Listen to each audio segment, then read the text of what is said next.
Purihin ang Diyos. Mga kapatid, pwede ba nating palakpakan muli ang ating dakilang Diyos?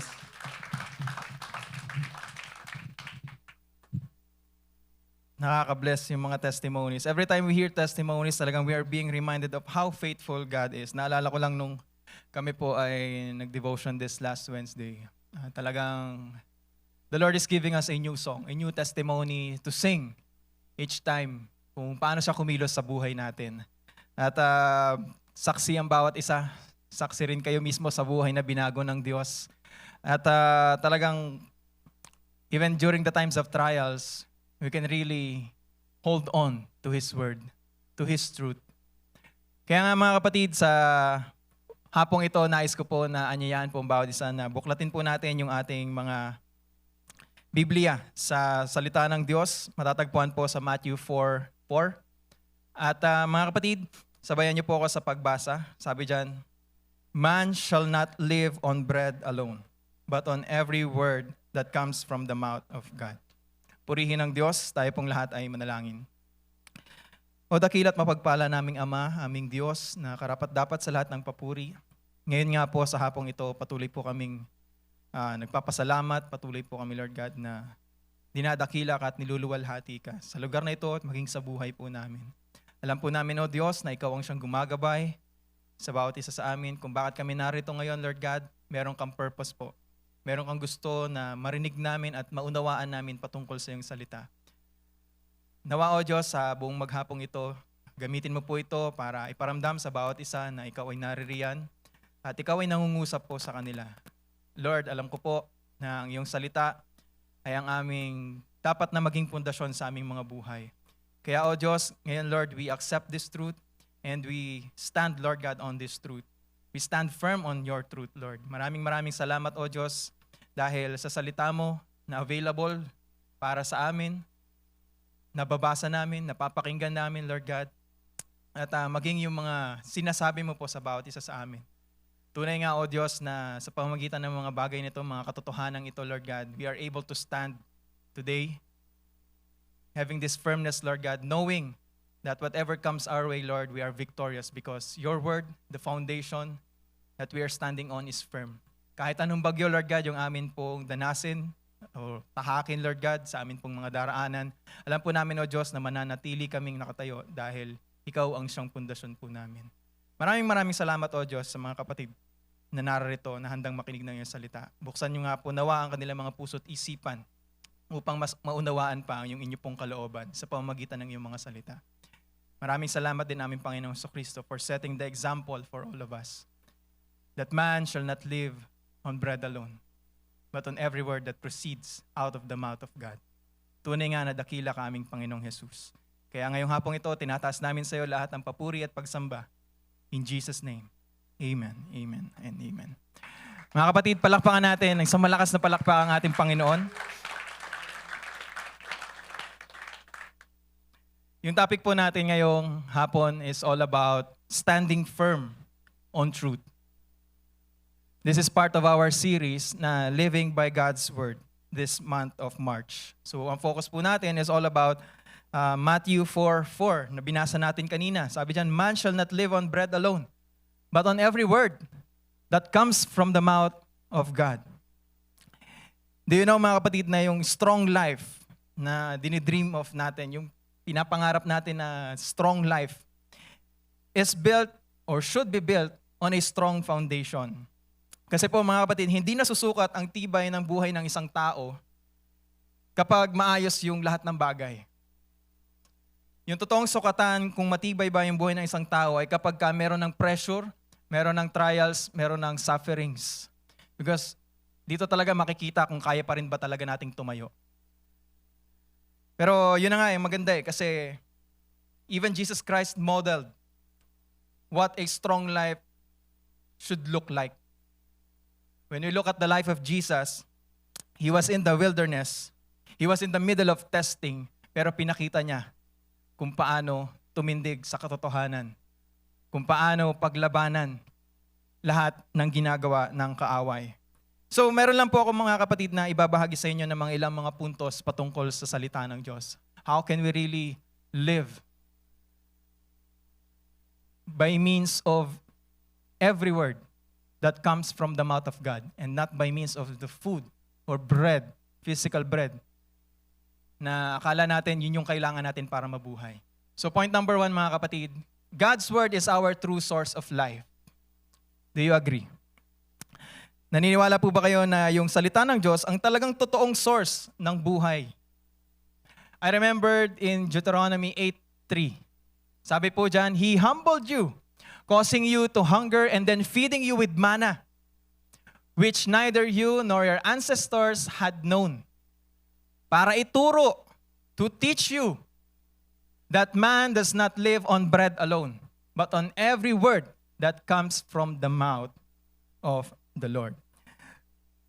Sa ilang, mga kapatid, hinayaan ng Diyos na maranasan ng bayan ng Israel yung kakulangan.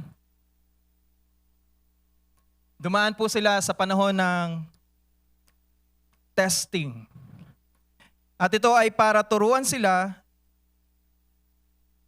doon sa katotohanan na ang tunay na buhay ay hindi nanggagaling sa sarili mong kakayanan o sa sarili mong provision, sariling effort, kundi sa bawat salita ng hari.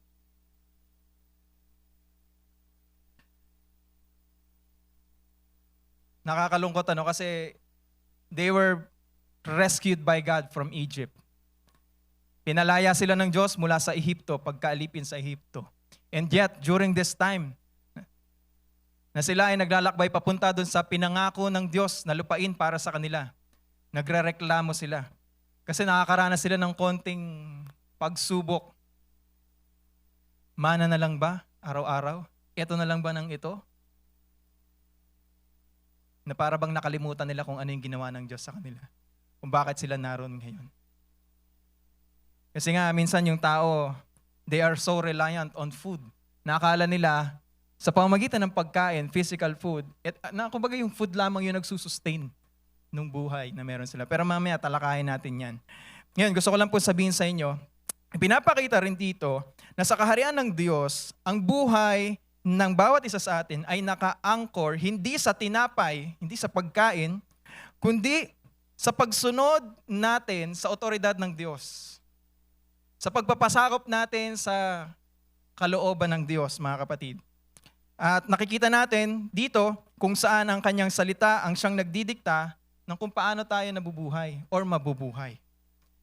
That's why we want to thank God for giving us the Bible. Sobrang daming instructions na binibigay ng Diyos sa atin. Akala kasi ng iba, the Bible is a religious book only.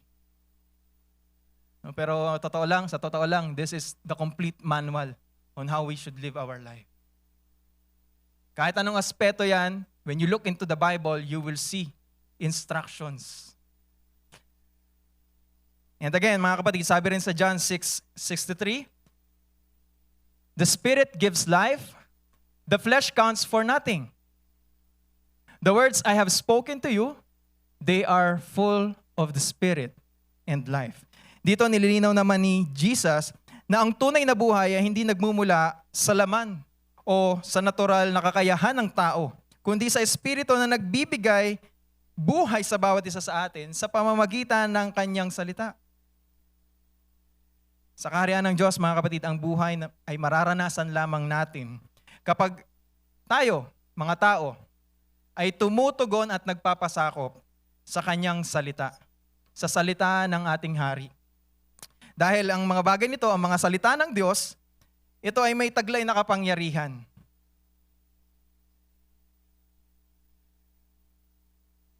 Ito yung may taglay na kapangyarihan para bigyan ka ng tinatawag nating buhay.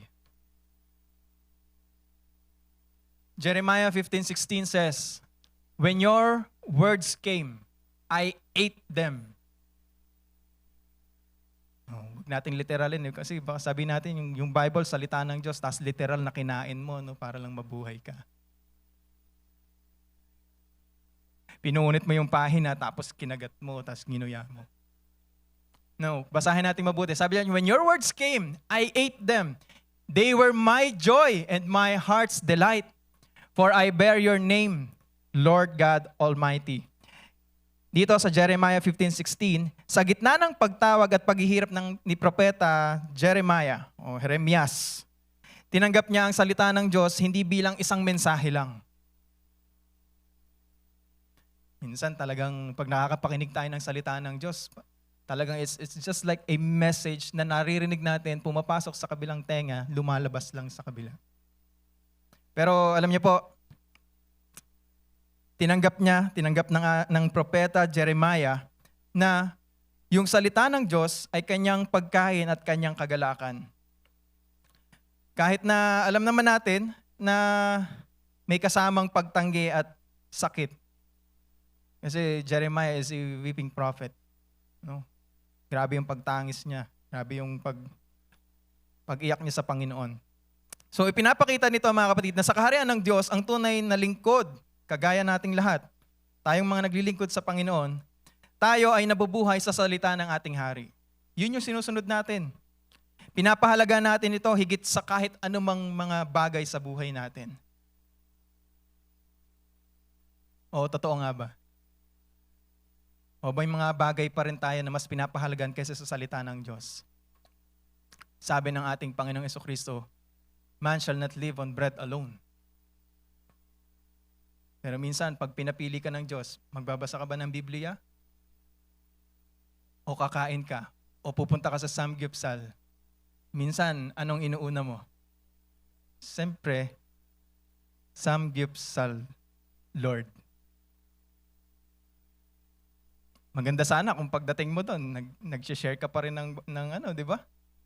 Pero hindi, pag minsan may mga testing talaga sa buhay natin. Ano? At ito yung mga kailangan nating pagtagumpayan. Kasi minsan during these times of trials, actually yung mga trials hindi lang during the time na mahirap. Minsan it's the time of comfort that becomes your testing. Remember, Jesus Christ was tempted. Kung ikaw talaga yung anak ng Diyos, o kung ikaw yung anak ng Diyos, gawin mong tinapay itong mga batong ito. It will be the most comfortable decision na pwede niyang gawin para sa kanya. Kung sarili lang yung iisipin niya. So, you see, minsan mga kapatid, hindi lang yung trials nakikita natin or we consider it trials kapag ka mahirap yung sitwasyon. Even during the times na it will give you comfort, it is also a test for you. Now, would you compromise on the word? Or would you still stay true to your promise na sundin yung Diyos, yung salita niya? Now, sabi nga, sa kaharian ng Diyos, ang tunay na lingkod ay nabubuhay sa salita ng hari. Pinapahalagan natin ito higit sa comfort or sa kung anumang mga bagay.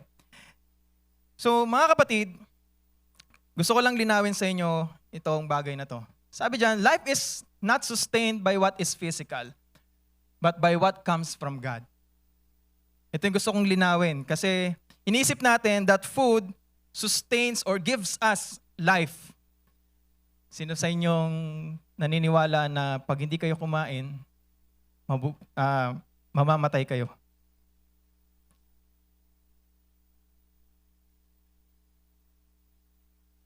Sinasabi kasi nila na yung pagkain, yun daw yung nagbibigay ng buhay sa tao. Pero ang totoo mga kapatid, yung food, it only sustains your body. Yung physical food. Sinusustain niya lang yung katawan mo. And life is different from your body. Sana nagigets niyo yung gustong sabihin. Life is different from your body. You may live several days or even weeks without food.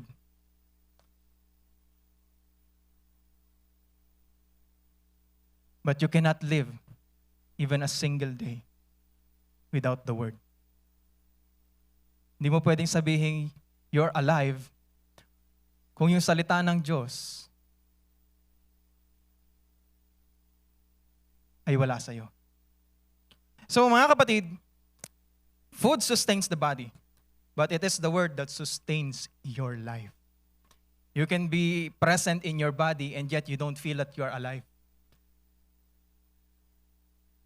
Kaya nga, encouragement sa atin mga kapatid is for us not to be worldly, but to be wordly. Wordly, L-Y. The word leads you. not the world leads you. Amen. Can we do that for the Lord? Can we surrender every decision that we have? Gagawin natin to accordingly to His Word. We let His Word lead us. Hindi yung world yung maglilid sa atin sa mga decision na gagawin natin. Mga kapatid, to live by the Word means that you depend on God's voice as your source. As your source. And not the world. I remember binigyan ng instruction ng Diyos, ng ating Panginoon Jesucristo, yung kanyang mga alagad. Huwag muna kayong gagawa ng kahit ano. Until such time na dumating sa inyo yung banal na Espiritu.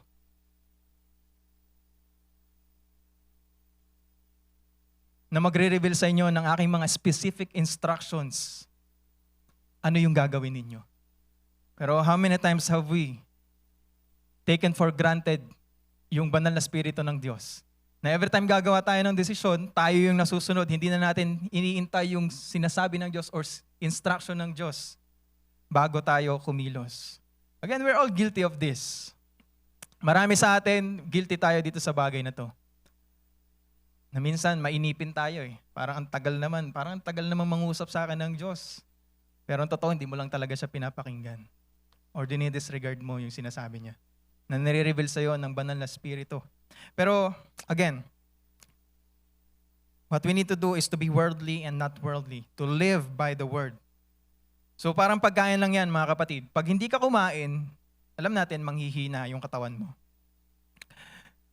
Kapag ka naman mali din yung kinain mo, syempre, most probably, magkakasakit ka rin. Pero sabi nga, kapag wala naman tayong word sa buhay natin, we are considered spiritually weak. Kung paano ang katawan ay nanghihina pag walang physical food, yung ating spiritual, nanghihina din. At nadadama yung lahat ng aspeto nito kung wala tayong salita ng Diyos. So, let's reflect on this question. Are we feeding daily on God's Word? Or kung kailan lang kailangan natin siya? Kung kailan lang kailangan natin ng tulong? Kung kailan inconvenient lang? Kung kailan during the times of testing lang? Alam mo, one thing amazing that I find in Jesus Christ in Matthew 4:4, He is consistent. Regardless kung may testing or wala, He is consistent in obeying. Amen.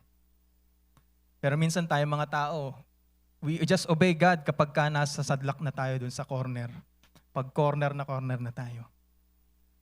At hindi yun yung gusto ng Diyos. Because God wants us to follow His Word kahit anong sitwasyon. But what is being highlighted ngayon is during the times of trial, no? Dito natin mas mapapatunayan talaga kung tayo ba ay nabubuhay sa salita ng Diyos o nabubuhay tayo sa pagkain lamang. Mga kapatid, we ask these questions to ourselves. Let's move on to point number 2. Sabi diyan, God's Word is our foundation in testing. Nakaka-amaze talaga yung actual scenario na kung paanong nilabanan, paanong sinagot ni Jesus Christ or paano niya pinagtagumpayan yung temptation. Remember that this is the same temptation that Adam and Eve fell into. Ito rin yung same idea, same scheme, same strategy ni Satanas noon. But Jesus Christ showed us talagang grabe. Pinakita niya talaga sa atin paano natin pagtatagumpayan yung bagay na kung saan minsan na tayong nahulog. So, mga kapatid, in Psalms 119 verse 105, Your word is a lamp for my feet, a light on my path. It highlights God's word as guiding light that directs our path as believers. At nire-reveal nito sa atin yung katotohanan at ine-expose niya yung tamang landasin kung paano tayo makakapamuhay ng sang-ayon sa gusto ng Diyos sa kanyang kaharian. Sa kaharian ng Diyos, mga kapatid, kailangan kasi nating i-reflect that every day we depend on the instruction of the King. We depend on His guidance. At yung salita niya, ito yung magsisilbing ilaw at tanglaw natin sa isang madilim na lugar. Sa isang madilim na landasin. So, it must be that we always keep each step accordingly to how God wants us to walk. Psalms 119:11 says, I have hidden your word in my heart that I might not sin against you. This emphasizes na dapat in-internalize natin yung salita ng Diyos at ito yung nagiging, ito yung nag-shape ng puso natin, mga kapatid. At ito rin yung nagbabantay o nag-guard sa atin para hindi tayo magkasala. And it should be that we reflect the kingdom principle na kung saan yung inward na transformation, pagbabagong panloob na siyang nagmamanifest hanggang dun sa ating pagsunod. Yung outward compliance, outward obedience. Na hindi tayo sumusunod dahil lamang napipilitan tayo, kundi talagang kalooban ng Diyos yung sinusunod natin at sinusunod natin siya out of love. I don't think nagkamali or nag-fail si Jesus Christ na ipakita yon in Matthew 4:4. Even though we have understood yung truth na it is God's will para siya ay mapunta doon sa wilderness. Talagang He is where God wants him to be during that time. Pero hindi niya tinalikuran yung Diyos, Ama. Sinunod pa rin niya. Bakit? Kasi mahal ni Kristo ang Diyos Ama. So, mga kapatid, in Ephesians 6:17, we are being reminded to take the helmet of salvation and the sword of the Spirit, which is the Word of God. Sa konteksto nito, mga kapatid, during the spiritual battle, we are being instructed ng ating Apostol Pablo na yung salita ng Diyos ay tabak ng Espiritu. Isang sandata na pwede nating gamitin, hindi lamang bilang panangga, kundi para labanan at talunin yung mga kasinungalingan na binibigay sa atin ng mundong ito at maging ni Satanas. Kailangan we actively use this. Ginagamit natin. Ang tanong, ginagamit ba natin? Nakaka-amaze kasi every time we hear the word of God, we learn something new. But again, the word is not just for you to be informed or for you to be knowledgeable. Para malaman mo lang, hindi ganun. The goal of the word is for your to be your weapon. Para maging sandata mo during the time of testing, during the time of trials. Maging gabay mo. If ever there are some places na hindi mo alam paano ka magna-navigate through. Pag ikaw ay nasa gitna ng labanan, magulo yung paligid. Kung wala kang sandata, mahihirapan ka. Kung wala kang guide, mahihirapan ka. And let's take this advantage that God has given us His Word. That during the time of trials, alam natin kung ano yung panlalaban natin para magtagumpay tayo dun sa mga trials na yon, sa sitwasyon na yon. Alam din natin kung paano tayo makakalampas o ma-overcome yung mga sitwasyon na yon. Kaya nga, it is your weapon and guide in battle. Remember, when Jesus was tempted, He did not argue. Hindi siya nagpaliwanag. Anong sabi niya? It is written. By the book, no? By the book. Nakaka-amaze to, mga kapatid.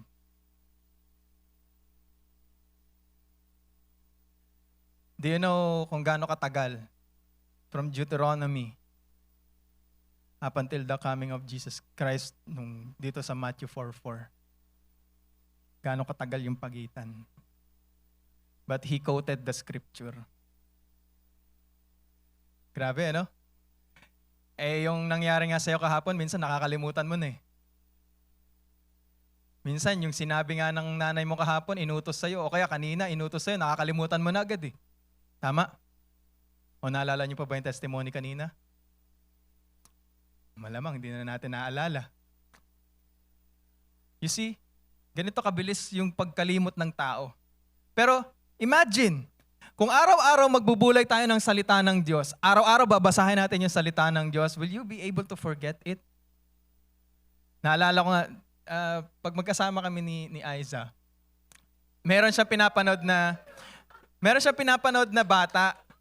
I don't know kung anong pangalan nitong batang to, pero sa YouTube to, pinapanood niya. So minsan napapasilip ako, sabi ko, ano ba yung pinapanood nito? Kasi yung bata ganito, inuutusan ng tatay niya na bumili sa isang tindahan. Tapos, siyempre bata pa, tapos medyo Englishero. So pagka binibigyan siya ng instruction kung ano yung bibilhin, during yung papunta, habang naglalakad siya papunta doon sa tindahan, nire-recite niya, Shukak, toyo. Minsan utal pa, no? Paulit-ulit siyang ganun hanggang sa makarating siya. Kaya lang minsan, may mga tambay na mga kabataan din na sabi, tara, Seth, laro tayo. Yun, Seth pangalan niya yata.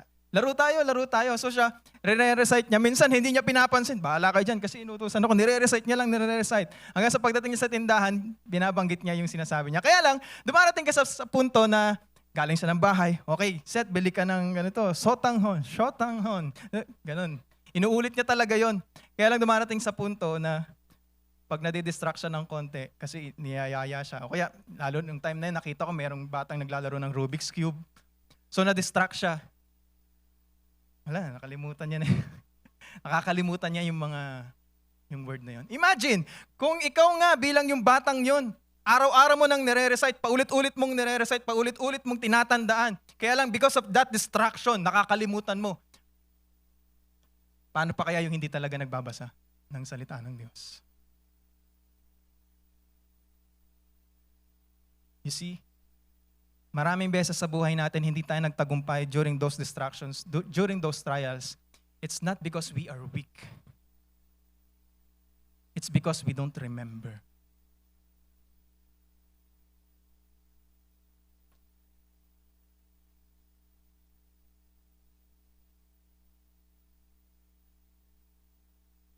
Nakalimutan natin. Oo nga pala.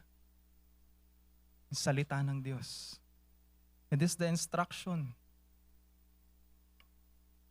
So again, mga kapatid, hindi mo kailangan labanan yung gulo o hindi mo masusolusyonan yung gulo sa buhay mo sa pamamagitan ng another gulo.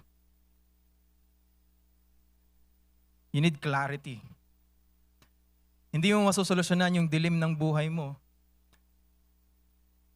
sa pagpapadilim pa nito. Kailangan mo ng ilaw. Kailangan mo ng tanglaw. So you don't fight your life sa pamamagitan ng emotion na meron tayo. What we need to do is we stand using God's authority or His word. Ganda lang nito.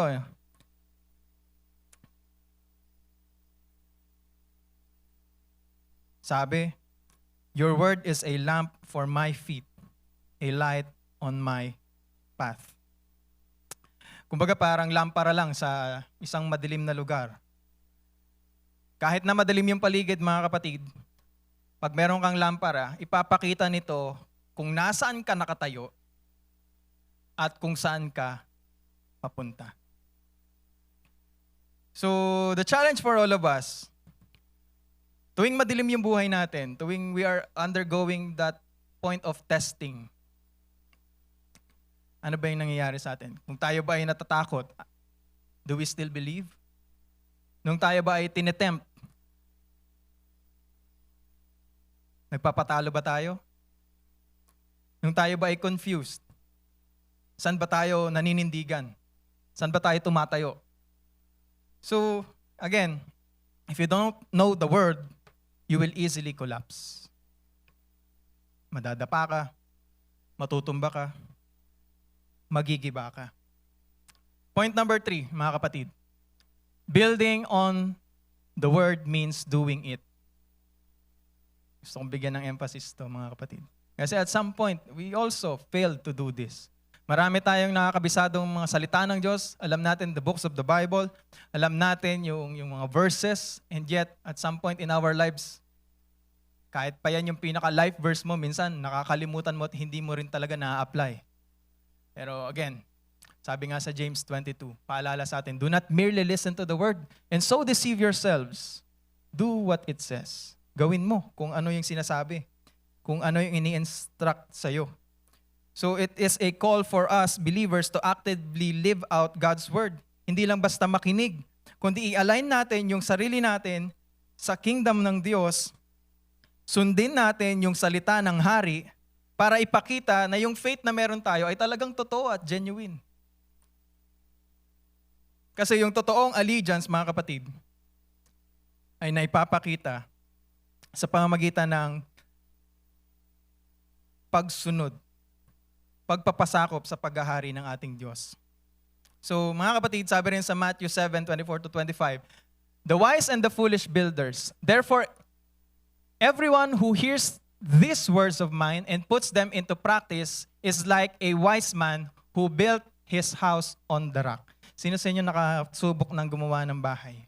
Or tumulong sa paggagawa ng bahay? Pagtatayo ng bahay? From scratch, from zero. Sino? Yan. So may idea na kayo. Basahin natin, tuloy natin. Sabi dyan, the rain came down, the streams rose, and the winds blew and beat against that house. Yet it did not fall, because it had its foundation on the rock. Now, naalala ko lang dati, isa sa mga pina-project sa akin ng teacher ko, di ba dati gumagawa tayo ng parang big book. No? Ang nabigay sa akin yung 3 Little Pigs and the Big Bad Wolf. Na-amaze na ako dun sa kwento na yon kasi it makes sense. Kung gusto mo na kahit dumating yung wolf at hipa niya ng malakas yung bahay mo tas di yan mag-iba, kailangan gandahan mo yung design. Diba, ginawa niya, bato. Pero I think, akala ko kompleto na yun, okay na yun eh. Pero nung nabasa ko to, hindi pa pala. Kasi hindi pala sapat yung design, mga kapatid.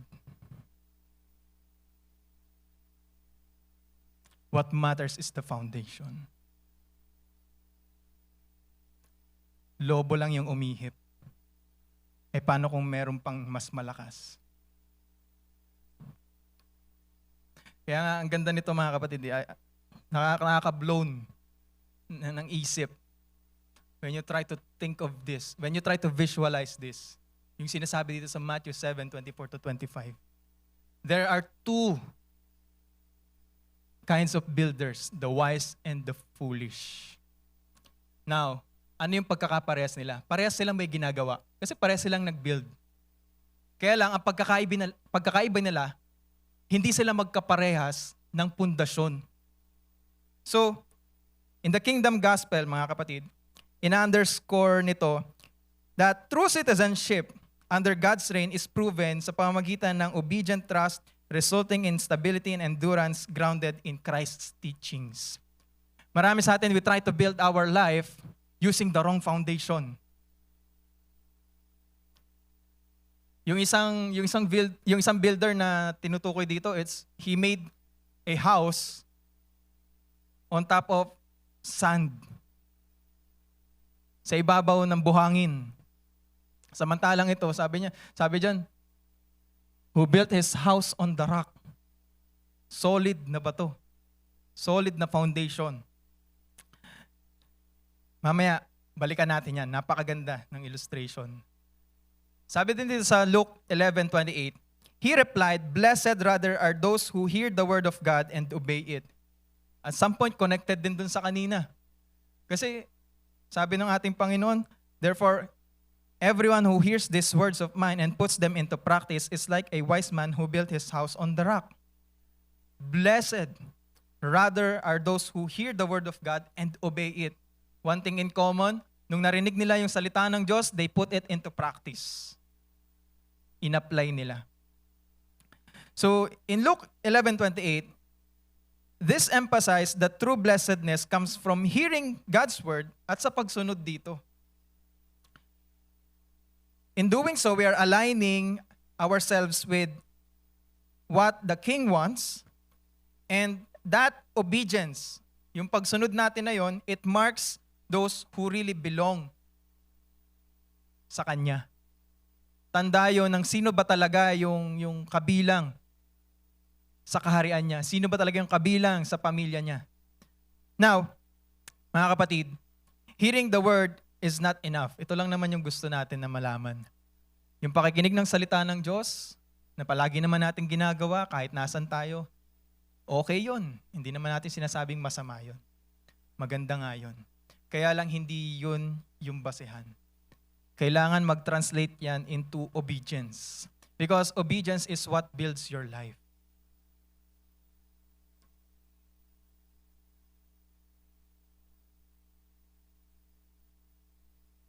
Naalala ko lang, pag kumakain tayo, medyo sensitive, pero pag kumakain tayo, anong ginagawa ng katawan natin dun sa pagkain?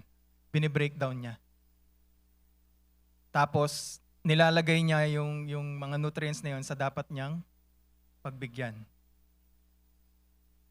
Tama ba? Bini-breakdown niya yung pagkain, tapos into nutrients, di ba?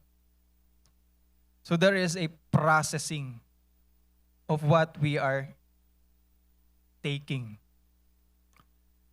So dapat tayo, mga kapatid, when we hear the word of God, hindi lang tayo basta tumatanggap ng salita ng Diyos, kundi pinaprocess natin to. Saan ba dapat to mapunta? Saan ba dapat natin to may apply? Kailan ba dapat natin ma-apply? So, it is obedience that builds your life. How the body breaks down food and put it into use. Yun yung gusto nating sabihin. Kapag nakakatanggap tayo ng salita ng Diyos, ang goal natin is to put it into use. Hindi pwedeng kinain mo yan, tinapay, paglabas, tinapay pa rin. Kailangan nutrients na yan, magbibigay na ng lakas sa katawan mo para magawa mo yung mga bagay mong na dapat mong magawa. So, hearing the word is not enough. It is obedience that builds your life. Hearing is equals only to knowledge. But obeying, mga kapatid, it results into the foundation. It builds the foundation. So mga kapatid, I would like to show you this illustration. Napakaganda nito. Ito yung binabanggit natin kanina. May dalawang, daw maliit yan pero sinadya ko talaga na hanapin. Sabi kasi nung iba, it's sand. No? Tinayo yung bahay sa sand. Pero imagine, ganito na nga kalalaki yung tipak ng sand. Yung bahay gumuho pa rin. Nagiba pa rin. But the other one who built on the strong foundation, on the rock, on the word of the Lord. Kung ikaw man yan, ganyan yung mangyayari. Kahit anong bagyo yung dumating, it will stand. It will withstand all the tests. Now, parehas naman silang nakatanggap ng word. Parehas naman silang nabigyan ng instruction. Siguro, to build a house. But the problem is they chose different foundation. The other one chose a strong foundation. The other one chose the other way around. Ang ganda man ng design. Mas maganda yung design nito kasi parang pwede pang i-extend sa taas, Pwede, parang may buhos dito, pwede pa nating taasan, second floor. Ang ganda sana kaya lang, saan nakatayo? Saan nakatayo? Sa buhangin, kaya gumuho. Sabi nga, parehas namang may word. Pero magkakaiba talaga ng resulta. Kasi yung isa, ginawa niya kung ano yung sinasabi ng word. Yung isa, nagsariling diskarte. So mga kapatid, in the kingdom, truth is not just for us to believe, but for us to obey. When you are hurt, you do not respond accordingly to what you want. You respond accordingly to what God wants. When you are hurt, you forgive. Kasi yun yung sinasabi ng salita. When you are worried, you need to trust God. Kasi yun din yung sinasabi ng salita. When you are tempted, you are to say no. Ito yung pinakamahirap minsan. Dalawang letra na lang pero napakahirap sabihin. You need to learn how to say no. Lalong-lalo na kapag sinasabi ng salita, sabihin mo No. One thing is for sure, even if the world changes, even if this world, itong mundo natin na to, magunaw, mawala, but one thing is for sure, only God's word remains. Yan lang yung mananatili. Yan lang yung mananatiling same.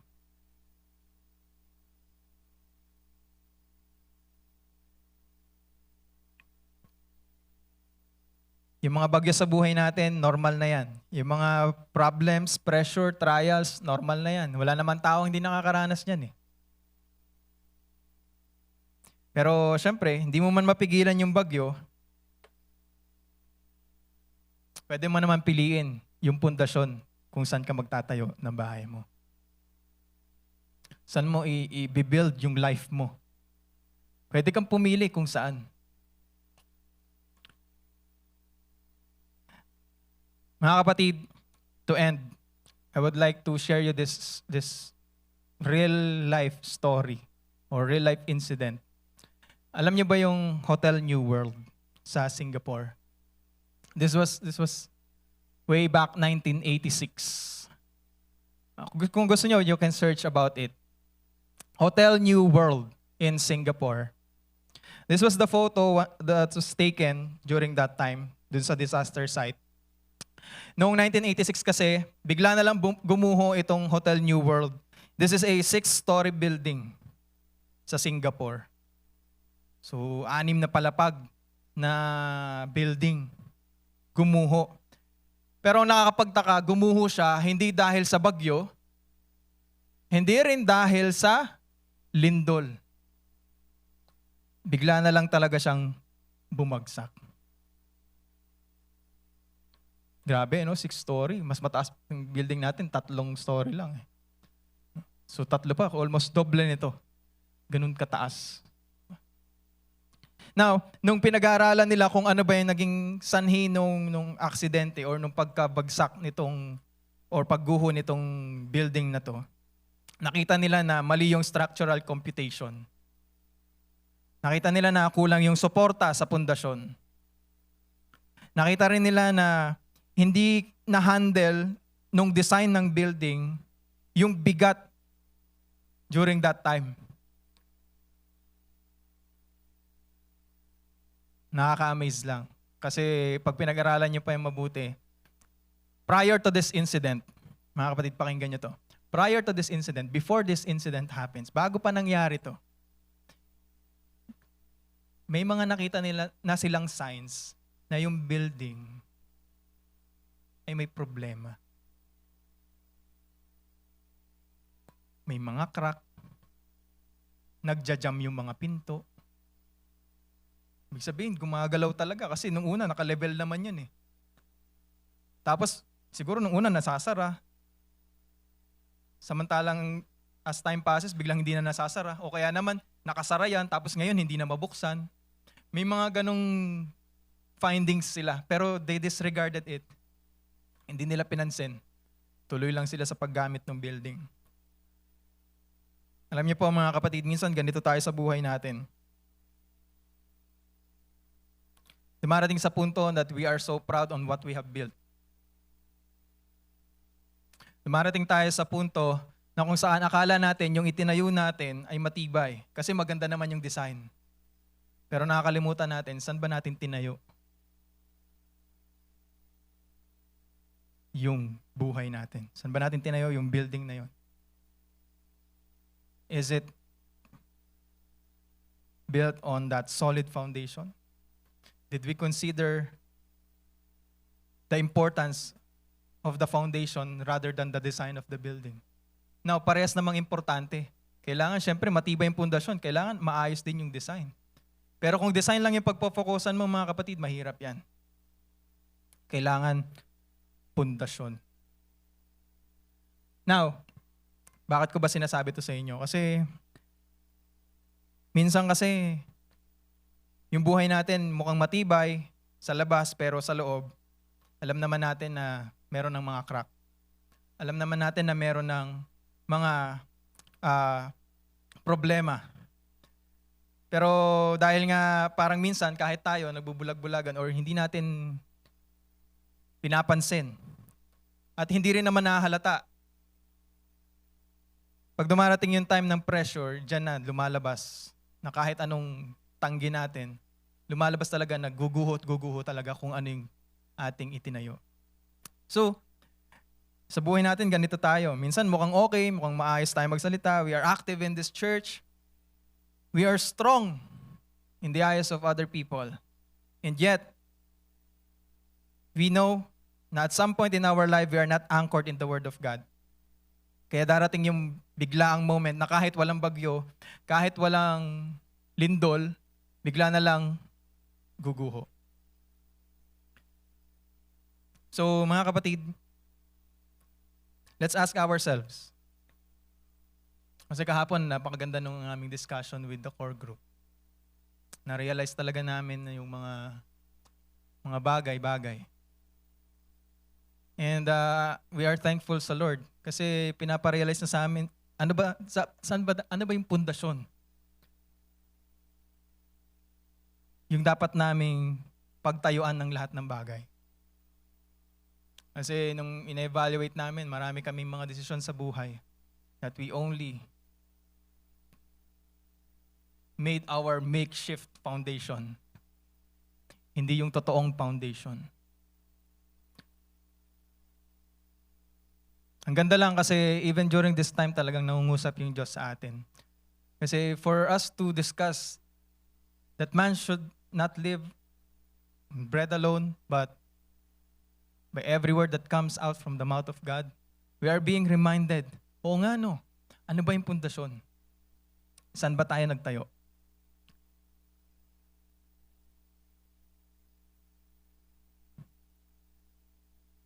We are so blessed by the Lord for that revelation. Kaya mga kapatid, let's ask ourselves this time, yung buhay ba natin ngayon, saan yan nakaangkla? Saan yan nakatayo? What is shaping our decisions? What is controlling the mindset that we have? At saan ba tayo talaga? Where do we stand on? Do we stand on our feelings? On the culture? Or sa opinion ng ibang tao? Or is it we are standing on the Word of God? Again, this is a reminder and also a warning for all. Huwag nating gayahin tong Hotel New World na to. They disregarded the importance of building that same building on a strong foundation. They focus on the design, kung ano yung makakuha ng atensyon ng bawat isa. We build on the strong foundation.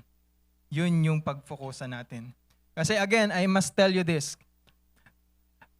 Kahit yung building na yan, ginawa yan, only 2 stories, 3 stories. Pero dahil malalim yung pundasyon, hindi yan basta-basta guguho ng ganyan.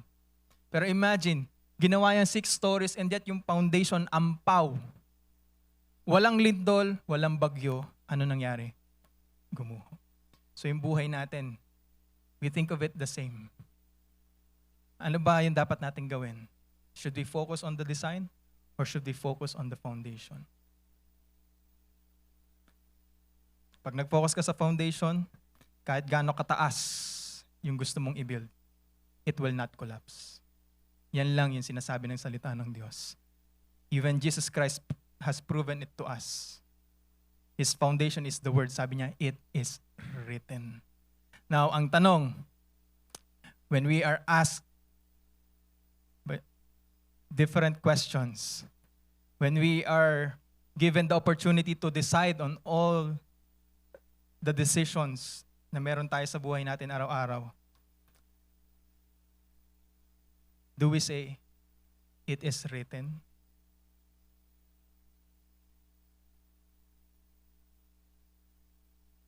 O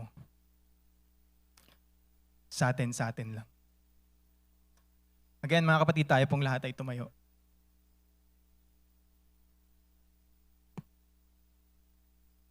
Purihin ang Panginoon. Hallelujah.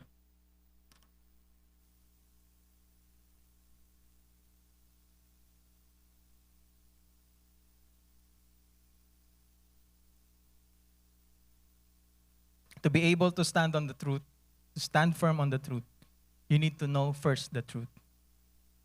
And it won't be possible kung hindi natin aaralin at aalamin yung salita ng Diyos.